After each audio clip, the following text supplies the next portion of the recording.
All right, it's finally time. We have full spoilers for Kaldheim. It's time to go through the spoilers, look at the cards, and see if any have a place in Vintage. Basically, we're just gonna. I haven't seen most of these cards. Maybe I saw them once on Twitter or in the Discord, but I haven't like really gone through and looked at the cards. So this is gonna be the full comprehensive review of Kaldheim for Vintage. These are flip cards, right? How do I see their? I need to see their back to judge them, right? Creatures you control. This is not a vintage playable magic card. Moving on. Blue card. It's 1/1 for each card in your hand, and each card you foretold. At the beginning of your end step, choose a card type, reveal. This is a card that Brian Kelly would play, but nobody else would play. Return to the hand. Yeah. This is not strong enough to be played in Vintage, but you might see Brian Kelly try it. This card, I've seen this card on Twitter a lot. This card is really cool, right? So you can't really play this side, but you could always like cascade into it or flip it somehow, right? If you blink it, right? If you blink this card, you can have it come back as this side, right? Is that's how it works? Can someone confirm or deny? Enters the battlefield for each opponent, exile a creature card. So that's not super relevant. And you can't really have it become creatures because there's not really that many creatures to exile. Oh, the blink is not. So it's only Cascade. Okay, so here's the trick, chat. Cascade does not work in Vintage. And the reason is because your deck plays Moxen. So you really just, like, Cascade as a mechanic is just not very playable in Vintage. So unfortunately, while this might be cascadable in something like Legacy, this card's not playable in Vintage. God of Fury. Yeah, that is just not powerful enough. And God of the Tree. Flip into a legendary permanent that gets pyroblasted and doesn't do anything until the next upkeep. Hilarious. Yeah, not good. All right, so none of those flip cards look like they're playable. This is what? This is the one that's bad. Entreat the Angels. Yeah, gonna pass. 6 mana Time Walk where you get birds. Pass. 7 pass. Your opponent can't gain life. Pass. Screen card. Pass. Whenever this enters the battlefield, you may exile another creature from your graveyard. Oh, it doesn't do anything. Changeling. Whenever you cast an instant or sorcery, if it targets one or more permanents you control, get a copy. Whenever a spell or opponent calls you to discard this card, create a copy. That's a weird card.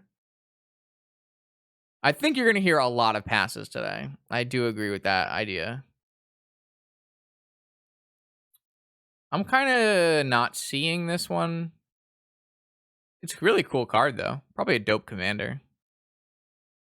All right, Burning Rune Demon. I heard people talking about this one. Enters the battlefield, search your library for exactly 2 cards not named Burning Rune Demon with different names. If you do, reveal them. Okay, so it's kind of like a Runescar Demon, except you're giving your opponent choices.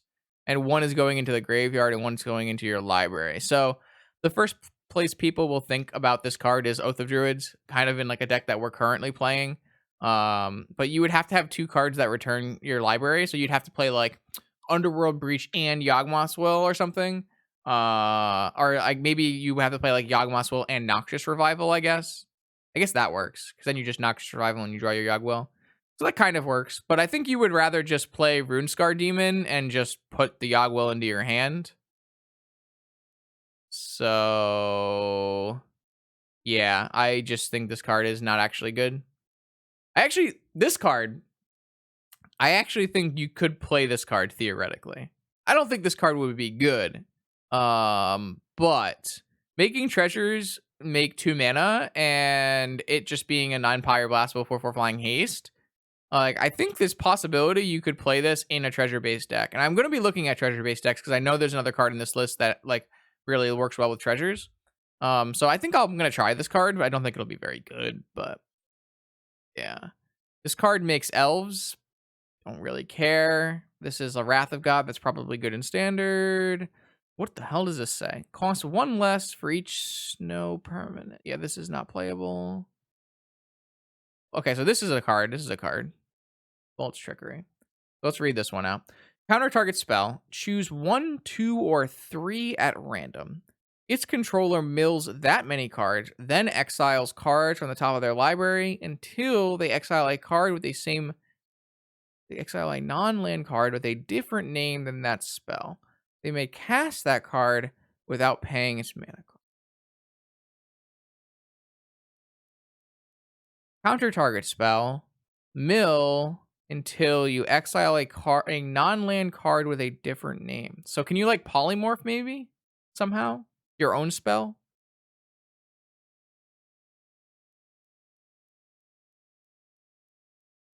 You may cast that card without paying its mana cost. A non-land card with a different name, but there's no clause that says like it's not like a type or anything. So you'd have to have your deck be like to Bolt's Trickery, some kind of spell, and then Emrakul's.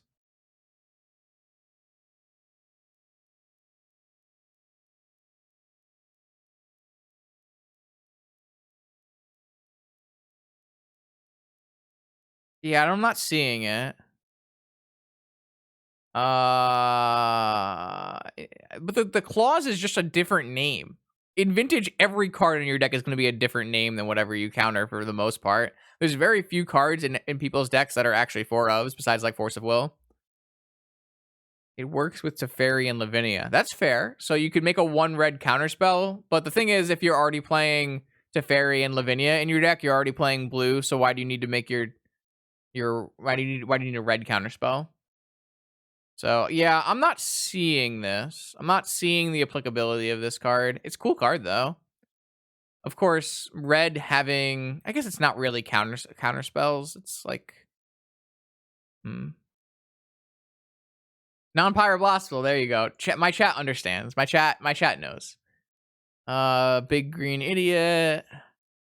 Snowlands. We don't have a problem with Snowlands in Vintage because nobody has time to be playing basics in their deck. Non-creature spells your opponents cast with converted mana cost. There's a backside to this. Non-land. Non-creature spells your opponents cast with converted mana cost 4 or greater cost 2 more. Source your opponent would deal prevent 1 of the damage if you or another becomes a target of spell. But it's just not powerful enough. It's not good enough. What the heck is this? Why is there so much text on this card? Holy moly, there's so much text on this card. It's a 3/3. When you deal combat damage, you may play lands that you exile. And if you are at an upkeep, you can... This is too much fucking text. I'm not reading this card. This is a backside. Oh, these all have backsides. Death Touch 6/6 for 3. That's a really high rate for a non-pyroblastful threat.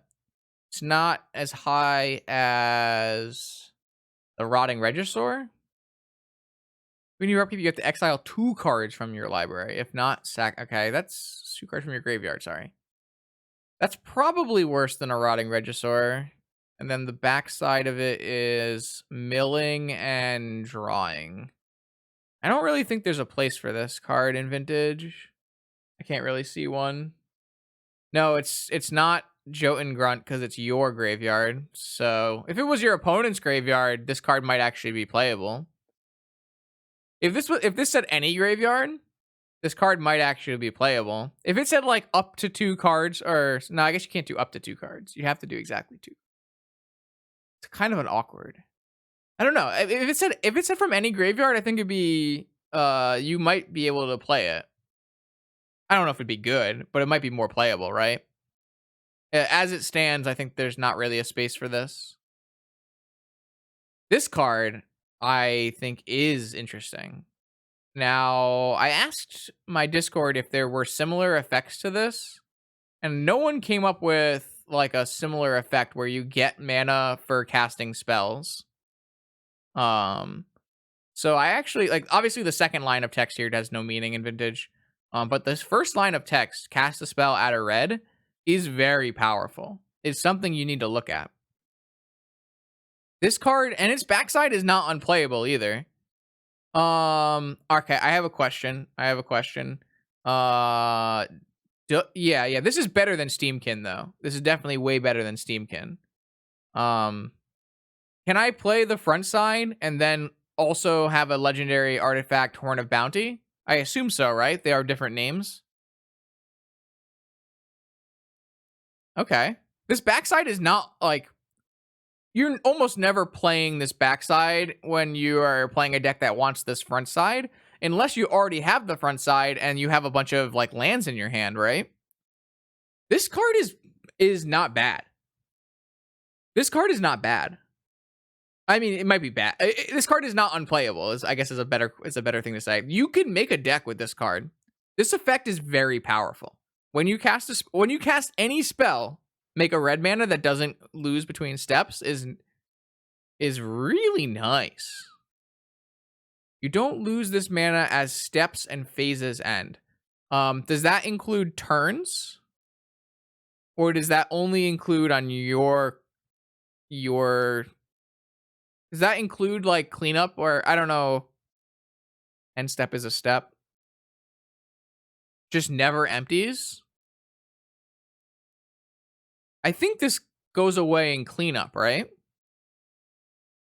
Oh, it just says until end of turn. Sorry. It says until end of turn. It says until end of turn. Okay. But it would still last until the end step of your opponent's turn if you cast spells on your opponent's turn. Okay. I don't know what deck would play this. It would have to be a new creation of some kind. But I do think that this has merit. 2 in a red is a pretty easy type cost. Like, you can play this off a Mana Crypt and a Mountain. You can play it off like Seething Song and stuff like that. Yeah, no, I like this card. I will probably play a Vintage Society Mythic Weekly with this card. Build some kind of fun deck. Yeah. How about an Experimental Frenzy deck? This card works really well with Experimental Frenzy. Letting you discard cards from your hand. And playing cards off the top. Yeah, this card is something that I'll try. I don't think this card is going to be good unless for some reason like this effect is insane. Which maybe it is. But like, one of the big problems with Experimental Frenzy is if you have any draw cards in your deck, which you typically do because like every deck wants draw cards, then you can't cast the cards that you drew. But if you can discard the cards that you drew and play cards off the top, or like get rid of cards from the top, like you hit a land off your Frenzy, you can exile the top 2 cards. And you can play this off of Workshop. I think this is good. I think the CMC is high, but CMC is one of the least prohibitive barriers in Vintage because you play so much acceleration. I'm definitely going to try this card. This is easily the most exciting card we've seen so far. Let's keep going though. Kolvori, God of Kinship. Yeah, this is not playable. All right, so this is another double facer. This is a double facer. Okay, so Flash First Strike Pro God. Yeah, no. This is interesting card. Snowland. What is that card? Figure of Destiny. Figure of Destiny. Is that the one I'm thinking of? This card is cool. I don't think this card is good in Vintage. It's pyroblastable, and requires you to play bunch of snow basics and stuff. So, yeah, I'm off that. Whenever an opponent sacks a non-land permanent or discards a card, you may put a card from a graveyard onto the battlefield. Interesting. I think this is a little overcosted, but it's a cool card. That's a sweet. Oh man, all of these they're not called expeditions, right? Showcases? Is it called showcases? The showcase art in this set is unbelievable. The border is beautiful, and the arts have been fantastic. Really, really cool. Really, really cool. This card is cool. I'm sure Matt Murray will play it at some point and do something silly with it. Looks fun. Whenever it attacks, untap each snow permanent. Interesting. And you may play target snow permanent from your graveyard this turn into battlefield tap. Look how cool this card looks, though. Like, look at how beautiful that is. These cards are gorgeous. These cards are actually gorgeous. This this is my favorite card in the set because it is both an artifact and pyroblastable. I can't really see what you would do with this unless there are some major snow permanents that you want to try to cheat into play, maybe. I'm not sure. I don't really think there's anything off of this. Aha, this is one I was looking for. This card is probably not good, but it is most certainly a card that I will be trying to play with. Dark Depths is a snowland? I don't know if I knew that. Yeah, you still don't want to play like a blue-black. You still don't want to play like a blue-black artifact to return your Dark Depths. You just want to, do what Dark Depths is currently doing. This card is dope. First line of text, don't care. Second line of text, interesting. Every time you attack, you get a treasure. Last line of text, sack 5 treasures, put a Bolas Citadel into play. I know this says artifact or dragon, but it really reads sack 5 treasures, put a Bolas Citadel into play. And that is something that I am interested in doing. We'll get back to this. We have our round starting, so we will come back to this after we play some vintage, I guess. So this card, how hard is it to get 5 treasures? Kind of difficult, fairly difficult. However, if we play everybody's favorite card that everyone wants to put in every deck, Hull Breacher. Shit, now I'm just going back on what I'm saying. I probably will be playing Hull Breachers just so I can play this card. There are also some like other cards that make treasures that are like pretty reasonable. Scryfall, come on. So text treasure. I think it's like a little goblin or something. This guy. X treasures, where X is the number of artifacts your opponents control. Pretty decent against shops. Or like lots of decks that play artifacts. So I don't think it's super unreasonable to get treasured. I mean, this thing is not even that bad, right?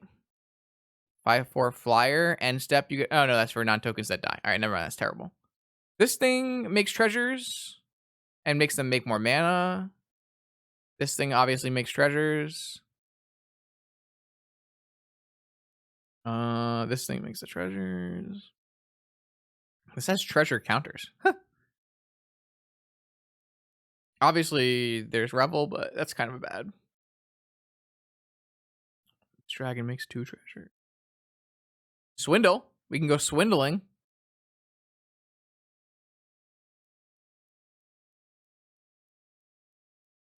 Whenever you discard a creature card. This thing makes treasures. Huh. Treasure Map's a pretty good card. I think it's reasonable. I think there is a way you can construct a deck that can reasonably get 5 treasures, and sacrificing 5 treasures for a Bolas Citadel is something that I am interested in doing. So, is this card good? Probably not. Is this card something that I'm going to play on a Mythic Society Weekly on a Wednesday? You bet your ass it is. Spell Swindle, a Force of Will, and then you get a free Bolas Citadel? That does sound like a good time. Does that not sound like a good time to anyone else? Because that sounds like a great time to me. Did I just pay 5 mana to get 5 treasures? Yes, but I mean, whatever. Who cares? Yeah, so this card is something that I'm definitely going to play with. I don't have high hopes, but I think this card is like not. I mean, even just attacking for a couple turns and then having something else that makes treasures is kind of reasonable. Like, theoretically, in your deck, you're playing Moxen, right? Because that's, I mean, if you're playing Hull Breacher, you're playing a full set of Moxen and, like, Mana Crypt and Soul Ring. So, like, theoretically, you can play this card on turn 1 most times, and then over a couple turns, every time you attack with it, you're getting a treasure. You're getting pretty close, right? I don't know. I think that it has some play. I'm not gonna go so far as say it's going to be a major player in the vintage metagame, but it's playable. It's playable. Search for a snow permanent, a legendary card, or a saga. Put it into your hand and shuffle your library. So that does find dark depths, like everybody said, but it's just like super high cost. There are better ways you can tutor. These all cost 1,000,000 mana. 1,000,000 mana. Distribute counters. It's a cool Honor of the Pure. Is this like the most aggressively costed creature like tribal pump of all time? I feel like this has got to be the most aggressively costed tribal pump of all time, right? Casual tribal players are going to love this card. This card is really, really, it's strong. Like Honor of the Pure is like one of your like really nice like intro level cards that is powerful and people put in decks, right? And everyone, when you start playing, you got you everyone has their elf deck or their sapperling deck or whatever. This card's sweet. I'm glad this card exists, actually. Like, I'm probably never gonna register this card. I'll never see it on the battlefield, but I'm really happy it exists for it's like a really large subset of Magic the Gathering players. So let me see if there says oh, so this card already exists. Fuck. I had no idea. I've never seen this card though. Well, I think my comment still holds true because most new Magic players are never gonna find a shared triumph, I guess. You know what I'm saying?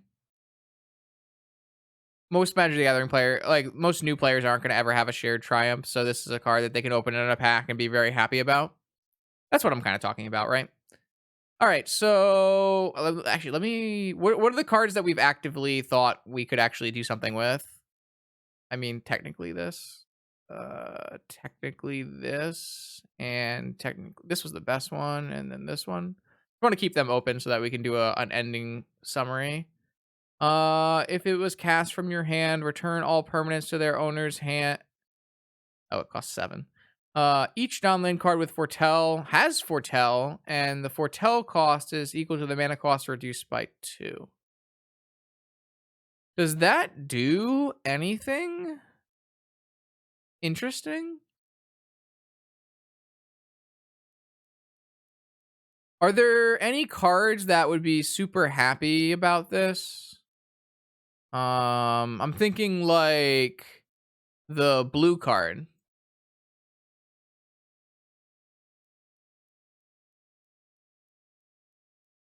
See the Truth. If this card was cast anywhere other than your hand, yeah. If this thing had Foretell, so then it's 3 mana. I guess at that point it's the same thing as like playing a Painful Truths. So I guess it doesn't really make it that much better. Yeah, I guess it doesn't really make it that much better. Maybe there's some interaction here that I'm missing. There's like some kind of powerful interaction. I could buy that I'm missing some kind of powerful interaction with a Magic card that I can't remember. What do you mean? You can't cast it the same turn? Oh, cast it on a later turn. Yeah, I didn't read that, chap. I did not read that you have to wait a turn to foretell. That makes some sense, but at the same time makes me fairly sad. Yeah, so we're just gonna move past it then. Haste something, don't care. I got cats. No, they're adorable. The cats are so cute. Very nice. Exile any number of non-angel creatures you control until they leave the bat. Oh, that card's really cool. I don't think it's a vintage card, but it's a cool card. Foretelling. Oh, here, this lets you foretell on your turn. Oh, wait, no, it just makes you. Let's just lets you foretell on another player's turn. Can you only foretell at sorcery speed? You must only be able to foretell at sorcery speed. I guess that makes sense. That's probably for the best too. Not a vintage card. Not a vintage card. Oh, this one people were talking about, right? This card is not good, I don't think. This card is a little too restrictive is the problem.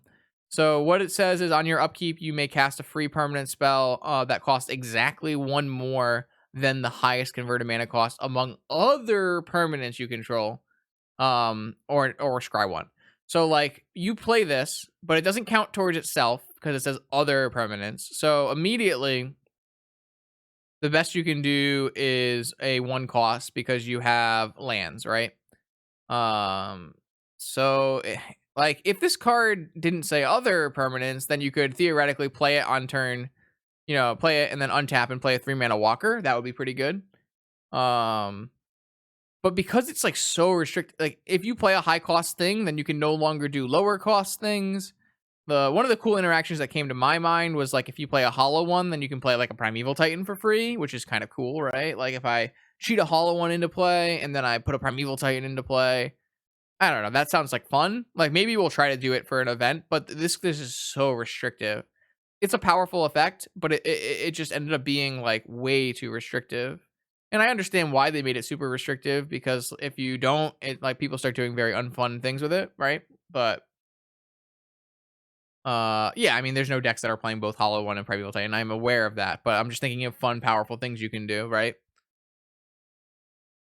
So, like, I'm sure people will try to play this card. I just don't see it being very good. Maybe it's okay in standard where you're playing a bunch of like you have a curve and you're curving out and like it's gonna be free spells. But even in standard, I think like putting like one free spell a turn, and then like being pretty slow is probably just not that good, right? I don't know. It's hard for me to say. I'm not a standard player anymore, so I couldn't tell you. But my assumption is this card is not even good there, and it's like pretty bad in vintage. There are definitely some powerful things you can do, and like you can cheat like an Allosaurus Rider into a Grizzlebrand or something, right? But yeah, it's pretty good with ley lines, sure. So maybe what we'll do for a Mythic Society weekly is we'll play a ley line main deck that also plays green cards, Hollow One, Bazaar, and Primeval Titan. Golos, sure. Maybe a Golos. Maybe you leyline and then you play this and then you put a Golos into play. That's kind of fun. I think we'll probably try to break this card, but I don't have high expectations. Righteous Valkyrie, don't care. This card is something else. This card definitely has something broken with it, right? Choose target non-legendary creature. The next time one or more creatures enter the battlefield, they become copies of this. So like if you did, I mean, let's be honest. Anything targeting a monastery mentor is win more. However, if you did in fact target a monastery mentor with this card, I believe things are, I don't know if exponential is the right word. Jarvis will yell at me. They go up really fast. you do some scary things, right? Yeah, I'm not 100% sure where the application of this card is. I'm sure there are tons of things. Master of Waves, yeah, that sounds right. Yeah. But like every time you cast a spell, you then get like, so you cast this, you get a thing, and then everything becomes a mentor after. You cast a spell, you get mentor, you get a mentor, and then you cast a spell and you get 3 mentors, right?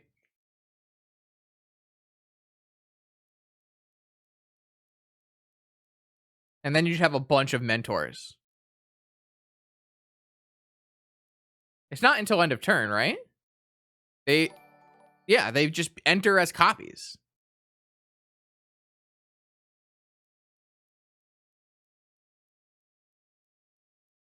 Choose target. Oh, so it only happens once. Okay, so never mind. Mentor does not work the way I think it does. Master of Waves is the only one that works that way. Okay, so not that good. Not as good with Mentor. Yo, Bluish Monster, thank you for subbing with Prime. I appreciate that. You're a powerful wizard. Okay, so I don't know. Then maybe it's not actually playable and very much playable, right? What can we break with this? E-Gate Stormcaller.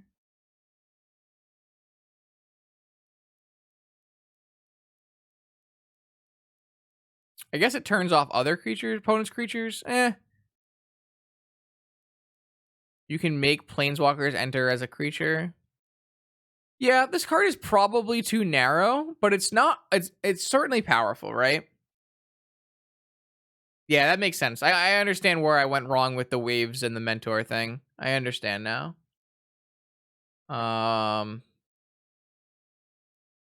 get that. It still works pretty well with mentor because you can like copy another powerful creature, and then whenever you make, and then when you like end up making a monk, then you can get another creature like that, right?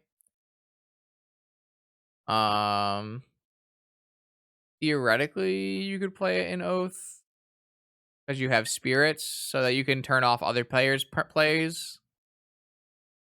Yeah, I mean, I think it has applications, but it feels like it's kind of narrow, right?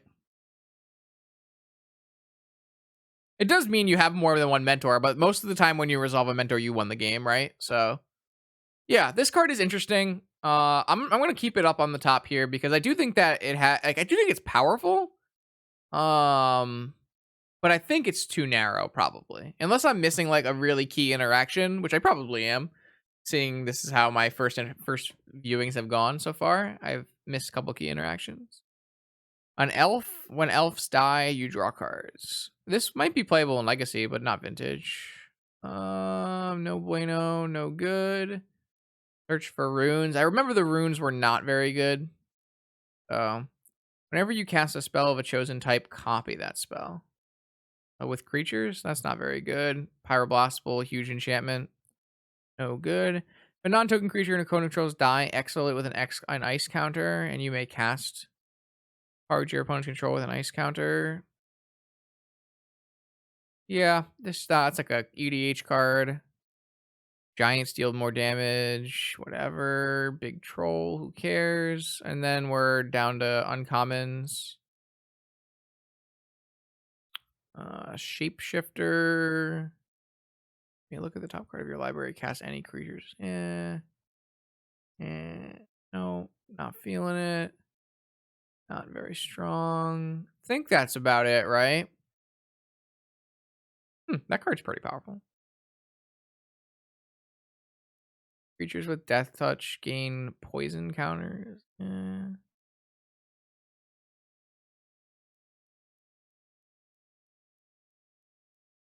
Anyone know any uncommons or commons that I should look at before I call it all the cards? Oh, this card is kind of this card is pretty good. Whenever you cast a second spell each turn, gets 2 counters and gains menace. It's not pyroblastable. It's probably worse than Aquarian Dryad, though, right?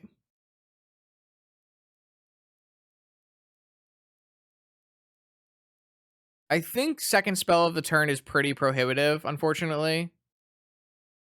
But it's not bad. It's probably just not good enough. When you cast your next instant or sorcery with converted mana cost 4 or less, copy it? That's pretty aggressively costed for that effect, right? Yeah, we already looked at all the rares, I think. Maybe there's some more rares at the bottom that I'm missing. I haven't gotten there yet. These cards are like pretty aggressively costed. Maybe they have something going for them. No, this is what this is normally costed at?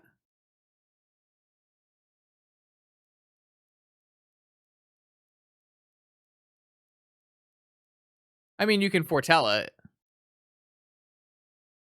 It's only when you cast spells, though. But it is, isn't the other one you copy a spell that's on the stack, so if the spell gets countered, you get blown out? Isn't this one's more like a Stormcaller, where you are always gonna get it? Yeah, yeah. So this is different than Fork. This is, in my mind, this is very different than Fork, right?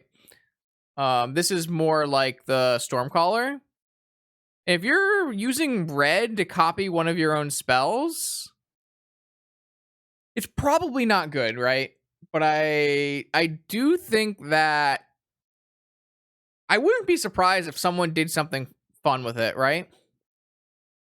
So, I mean, even if you can't play red right away, if you foretell it and play it for red later, like I'm thinking of like, all right, so here's what I'm thinking. Like turn 1, you play island island off color mox foretell this. Turn 2, you play dual strike off of a new land and cast ancestral and get 2 ancestrals, right?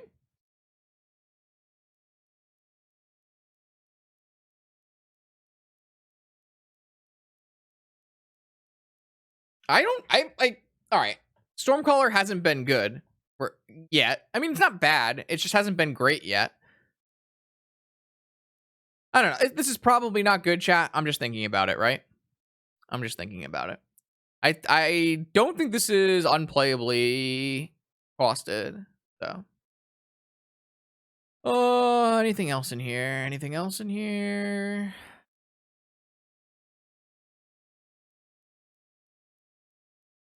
I don't think it's unplayably costed. So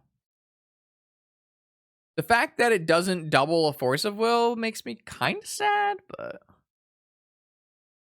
elf that lets you discard cards? Elf's kind of got a lot in this set, huh? Legacy elves must be super happy. They have 2 very strong 2-cost black elves in this set that might be legacy playable. I don't know a lot about legacy, so I couldn't tell you for sure, but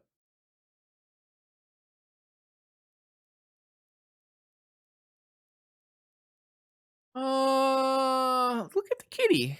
I kind of want to just skip to the bottom. Okay, here we go, the bottom. All right. Okay, we got more looks. We got more looks, chat. Kaya is a 5-mana planeswalker that exiles things and ghost form. Yeah, this is probably not good enough for vintage. I'm sure Matt Murray will play it though. A blue X cost planeswalker creates shard tokens that are enchantments that you can sack, scry, and draw. Interesting. 2 damage to target tapped creature for each card you've drawn this turn. 1 creature you control can't be blocked. When that creature deals damage this return. It seems a little narrow. It's also another pyroblastable planeswalker. I like that it scales. I don't know what would play this. I can't figure out what would play this. However, it's very unique, right? This planeswalker is incredibly unique. And so I wouldn't be surprised if there's some home that I'm not thinking about. But it's interesting. If it was a cast trigger for shards, I could get down. With that. That would be pretty cool. I'm not a huge fan of cast triggers existing because it kind of makes you feel like counterspells are not worth playing, but I could get down. Yeah, I don't think this is a vintage playable card, but it's very mechanically unique in a way that if there is some kind of niche where you would want this kind of effect, maybe it's reasonable. Like, there are not very many Serra Sanctum decks, and I kind of wish there were. So that'd be pretty cool. No, Serra Sanctum is not restricted. That's the card that you're talking about, Mick Winsauce. I've played Serra Sanctum Enchantress decks in Vintage before. The problem is last time I tried to play them, Narset was legal as a 4 of, and most Serra Sanctum decks want to draw extra cards. Now people are still playing Hull Breacher, so you can kind of get hosed every once in a while, but they're probably more playable now. We already saw this. This costs like infinite mana and gets pyroblasted. Unfortunately, you can't sack to gain indestructible before like you don't have a serpent to make it indestructible until your next upkeep, until their upkeep.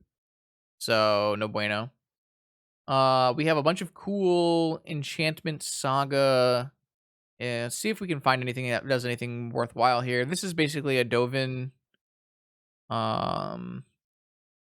Probably not very good. Mill 4, no. Demon Berserkers, no. 6 mana destroy lands, no. Humans and elves, no. Raven's Warrant, you're saying if you put a card you own from outside of the game on top of your library, whenever a creature is flying, look at that player's hand and draw a card. Yeah, I mean, like, effects like this have existed in Vintage before, and they haven't been good. So I don't really see how that could be good in Vintage now. Create. I mean, you don't really want your sagas to be super powerful because then they'll just take over your standard. Yeah, that's pretty meh. 4 damage to each non-giant. Eh. You may put an elf from your graveyard. Eh. Exile 4 cards until the end of turn. Each of you may play these cards. Okay. That's not bad. Cards like that already exist, though.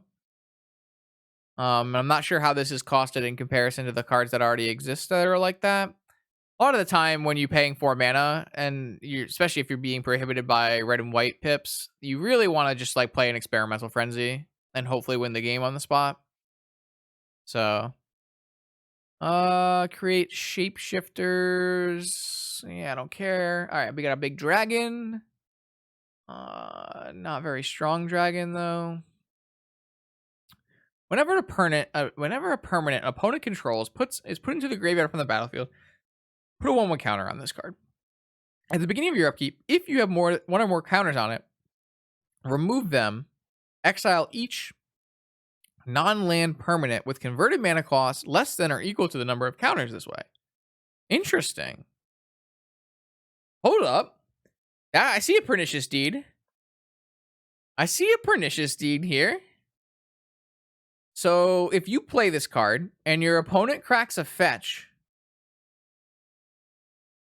and you go to your next upkeep, you can kill all their Moxen?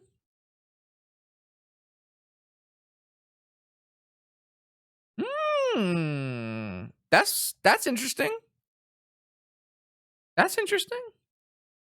I don't know. That's probably worse than playing a Pernicious Deed, I would think. But it beats down. It can get pretty big pretty fast if opponents are doing fetches. Oh, it's just fetches, right? A permanent an opponent controls is put into the graveyard from the battlefield. So it's mostly just fetches. Green Sunseeable. Fair. Fair. I like this card. I don't know if this card is good, but I like this card. I don't hate the idea of this card. Especially your black-green deck where you can play Assassin's Trophy to get more counters.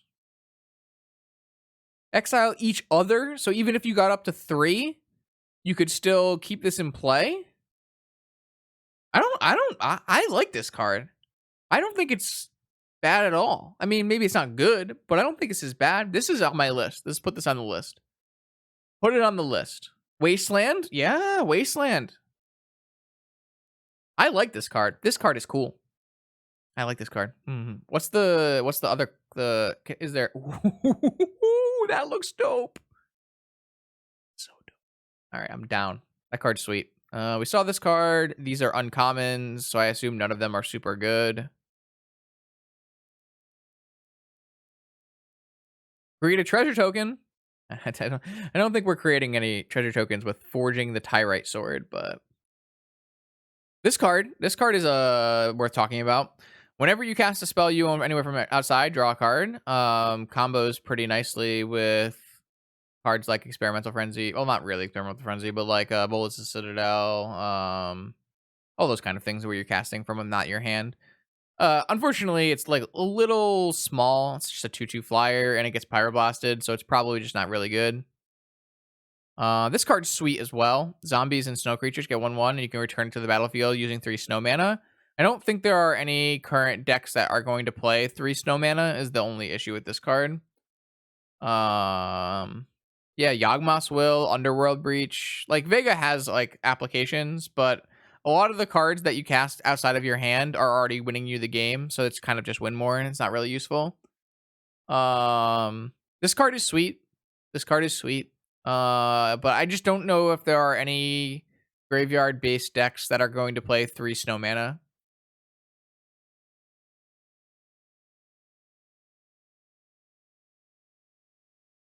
I could see it being played in Legacy. Sure, why not? 3 snow mana to return a 4/3 that bumps your bridge from below tokens is like not bad.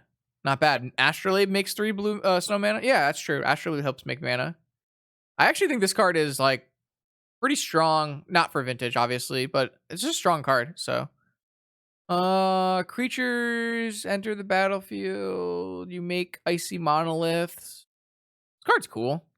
You make monoliths and you can spin the wheel. I don't hate that card. Not pyroblastable either. Lands and you get creatures. Cost like 1,000,000 mana. These are uncommons, so it kind of makes sense that they cost 1,000,000 mana. World. Look for elves. What is a Tyvar card? Is that just what is a Tyvar? What Tyvar is? Probably not good if I don't know what it is. Whenever another non-token creature dies, if it wasn't in wait a second. Wait a second, chat. Wait. I don't I'm going to go back to that. Wait a second. I see another line.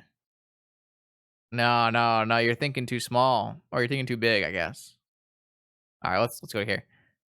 Whenever a non-token creature you control dies, if it was enchanted or equipped, return it to hand. No, no. Oh no, this is tokens. It's tokens. Everything is fine. Skull Clamp. Let's go. That's a Skull Clamp card.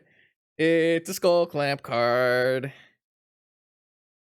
I love it. Yes. Memnites come back to my hand. Yes. Memnites come back to my hand. Quick, where's Akash? Someone at Akash. We've done it. We gotta get the dwarf Wait a second, chat. Is there also not an X1 dwarf? Ooh.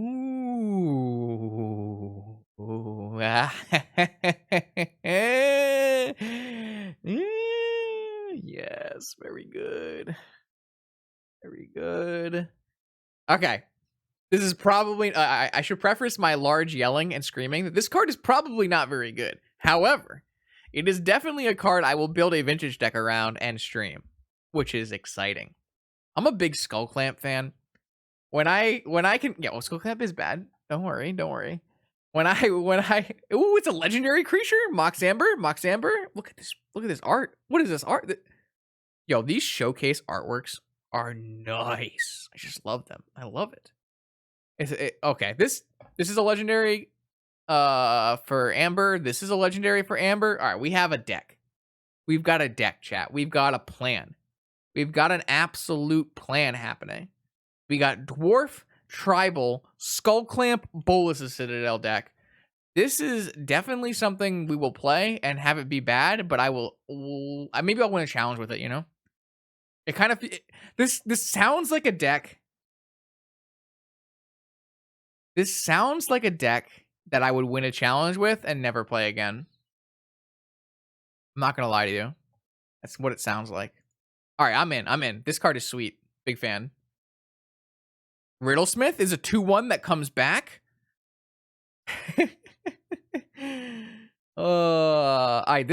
This makes me excited because I wasn't super excited for Kaldheim until I looked at these cards and I saw not this card, that card. This card and this card.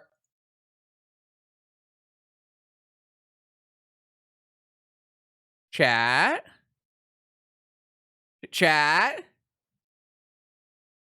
did we just find draw the deck? Did we just find draw the deck? Because I'm pretty sure this says whenever I cast my Memnite, I make enough mana to Skull Clamp. Is this a 5-card combo that draws my whole deck? Ooh.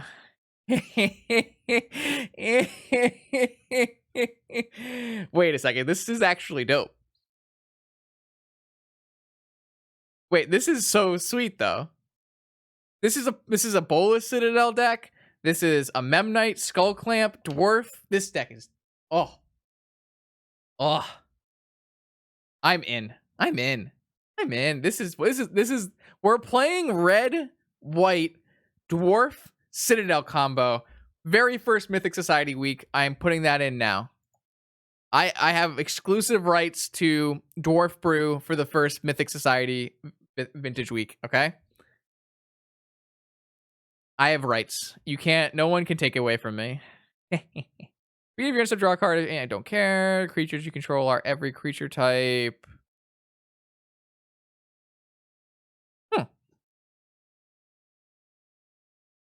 It's like almost it's not as good as the other thing that makes there's like a 3-mana artifact that makes foretell not foretells. What is it called? It makes things. It flips them off to the top and makes them 2/2s. What the hell is that called? I've seen it in play in Legacy before. What card am I thinking of? Maybe it shows it here. No, none of those. Yeah, manifest. It's manifest. What is the card that I'm thinking of though? How did I get down here?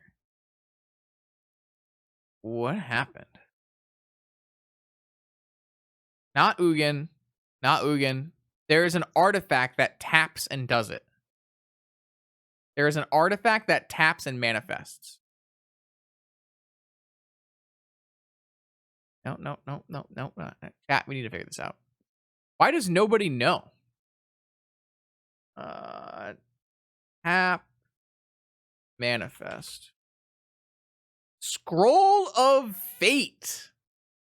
Oh, it's from your hand. Never mind. This card would actually be like super broken if it wasn't from your hand, right? Yeah, this card would be like actually busted if it was. Shops could still play. Not really. If it was from the top of your library, it would be pretty busted. Okay, all right. Never mind. Replicating ring. Yeah, I don't care. Changeling creature type 3/3/2/2. Whenever another creature enters the battlefield of chosen type. Interesting. I think Mimic. There's already like a 2/1 that does a similar thing for constructs, so it's probably not needed to play this. But you can make a pretty fast workshop construct deck. Yeah, Weathered Runestone is an upgraded Grafdigger's Cage. So it doesn't let you like tinker a Citadel into play or anything. This card is I guess that's true. This is a construct itself. Yeah, so this card is playable for sure. It's a little bit more applicable in Legacy, where people play Chalices as a 4 of. But certainly a playable card. I guess we'll put it in the list. Okay, and that's everything. So what we'll do is we'll play our next round, and these are so cool. These are so cool. Oh my lord, look at the cards. Well, these are fine, whatever. Sure. Nah, the showcases though, those are dope. Okay, so what I'm gonna do is we're gonna play our next round, and then we'll come back and we'll just do an overview of all the cards we pulled up. Okay, so we spent the last break talking about all the cards from Kaldheim. We've picked like 8 or so that interested me or I thought might see play. We'll start with the Goldspan Dragon, who is obviously the worst or one of the worst of these cards. This card is probably not going to see vintage play. I'm just letting you know that I probably will try to make it see vintage play. I think there's an interesting idea behind a treasure deck, and this card would certainly be playable inside of a treasure deck. I think it might end up being like a one of in my cool treasure idea, because you can actually search for it. I think it's a pretty cool card to immediately put into play and slam an opponent for 4. I don't hate that idea if like you can't get a Citadel or something. So it's a cool card. I do like its text line. I'm sure it'll be played in other formats, but for vintage, probably not good enough, but it's going to be something that I'm going to try. The Bolt's Trickery I put in just because it is like a pretty interesting effect. It's unlikely that this card sees play. I feel like you would have to have some kind of crazy combo deck where you're countering your own spells, or you're playing some kind of Teferi or lockout deck that doesn't let opponent play spells after, or like this card's pretty cool with Deafening Silence and Archon of Emeria, right? So theoretically, you have a counterspell in a deck that maybe would not have counterspells. Like if you played a mono white or like a red white Taxes deck that has no access to counterspells with Deafening Silence and Archon, you could maybe use this to as just a 1 in a red counterspell. So this tech is this card is powerful. It has a very interesting mechanic that is not something that you would normally see on a red card. So I think it is worth like talking about. While as I don't think there will be a deck that wants to play this card, you should definitely be aware that it exists. I'll put all these cards together. This card and this card and this card and this card. Okay. Let's just do Weathered Runestone. This is basically Grafdigger's Cage. If you look at Grafdigger's Cage, the difference in this is that non-land permanent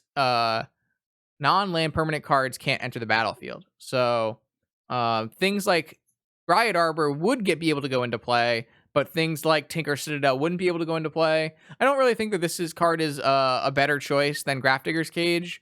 Mental Misstep is currently restricted, so you're not really worried about the 1 cast. And so 2 cast is obviously a lot more mana than 1 cast for most decks. If Mental Misstep was unrestricted, you would have some legitimate reasons to be playing Runestone over Cage. However, as Mental Misstep and Chalice are both restricted, I don't really see any reason that you would want to play a Cage unless you're maybe diversifying your Karn board or something like that. Okay, Mystic Reflection. I don't think this card is good, but it is a really cool, unique effect that has some powerful interactions. I don't know what deck in Vintage would play this card. I know that maybe someone like Saturn or Matt or Chains or someone might try this card in some kind of interesting blue spell deck. So I think this card is cool and interesting to talk about. I don't know if it has any applicability in Vintage, but it's definitely something that has an effect that is powerful, and maybe there's something that I'm missing that I can't think about right now. This card is dope. I like this card. I don't know if this card's good. Again, I don't think like most of the cards in Kaldheim for Vintage, they seem to be on a little bit of a lower power level than sets like Throne of Eldraine or War of the Spark or all of the most recent Vintage shakeups. This doesn't seem like a Vintage shakeup set. This seems like you're getting a cool couple new cards. I think this card is like somewhat playable, Eric. So it plays pretty well with Wastelands and Fetchlands, and you can Green Sun Zenith for it. It's probably not good enough, but I don't think it's like a laughable inclusion by any means. Being able to deed your opponent's Moxen on the first turn, the first upkeep after playing it is like can be very powerful. Even like if you put this into play versus like an workshop aggro deck, you have to put it into play pretty early, I guess. But if you can like get it to 2 counters, it seems really good too. It gets bigger and you can attack with it just for counters. So like I said, this card is probably overcosted for Vintage. However, its effect is powerful and I'm willing to give it a try, I think. Definitely a card I'm willing to give a try. I would see it probably not making it, but I like it. And then we have the 3 cards that I'm most excited about. This effect is sick. Whenever you cast a spell, get a red mana. The second half of this card is also like pretty playable in any deck that you want to like make a bunch of red mana by casting spells. There's probably some kind of storm-based combo deck with it, and it's going to be important in the cool brew that we're putting together with the next 2 cards. I could see this being not good enough. Obviously, it's 3 mana. The effect requires you to do other things. However, it is a powerful effect, which is worth keeping an eye on. And I think that having 2 halves of a card be playable is also pretty important. So this card having 2 halves that are both somewhat playable in their own right is, I think, a big upside. This is my favorite card of the set. Mostly because sacking 5 treasures and putting a Bola Citadel into play sounds interesting to me. So what we're going to try to make some kind of treasure deck with dwarves. that has Bolas Citadel and Tinker and treasures and probably Hull Breachers and probably Jeskai colors. How do I get 5 treasures? Well, we attack with dwarves, or we Hull Breacher them, or there's treasures are not super easy to make, but they're not impossible to make. There's things like Treasure Map and Spell Swindle, and there's the one in the red goblin that makes a treasure for every artifact your opponent controls. So while I don't think this card is like going to be a vintage staple, I'm gonna play it and find out some cool way to do it. And one of the cool, and then this card is sweet. This card is dope. Whenever a non-token creature you control dies, if it was enchanted or equipped, return it to hand. So the first thing that came to my mind here is if you Skull Clamp a Memnite, you get the Memnite back to your hand. And so you're starting to see something that I want to put together, which is Skull Clamping Memnites with this card. And then every time you cast a spell, you get a red mana. So every time you cast your Memnite, you get your Skull Clamp mana. And then you just draw through your deck, which sounds fantastic. So there's a lot of things happening with these 3 cards that are very fun and very interesting, and obviously not something that's going to break vintage, but something that I will definitely try. Also worth noting, these are both legendary creatures, which makes Mox Amber more playable. Any number of more 1-drop and 2-drops that are legendaries is going to increase Mox Amber's chances of becoming an actual playable Magic card. So there's some cool things going on here. I'm definitely going to be trying to make some kind of Jeskai treasure-based combo deck for like a Mythic Society weekly event. So in general, the final consensus of Kaldheim is I see 0 cards that will become vintage staples and change the format as it was. So there should be no shakeup in the metagame with the release of Kaldheim. I don't see any reason that any of these cards would change existing archetypes from being at the tier levels they currently are. It's not an uninteresting set to me, because I do think that I think there are some interesting cards that are worth trying to build decks around and have some fun with, especially these red treasure based cards and combo based cards, which are personally very interesting to me. I'm very interested in cards that are non-pyroblastable that do powerful fun things. So that is where I'm gonna end this one. Final verdict is Kaldheim will not change vintage. Signing off.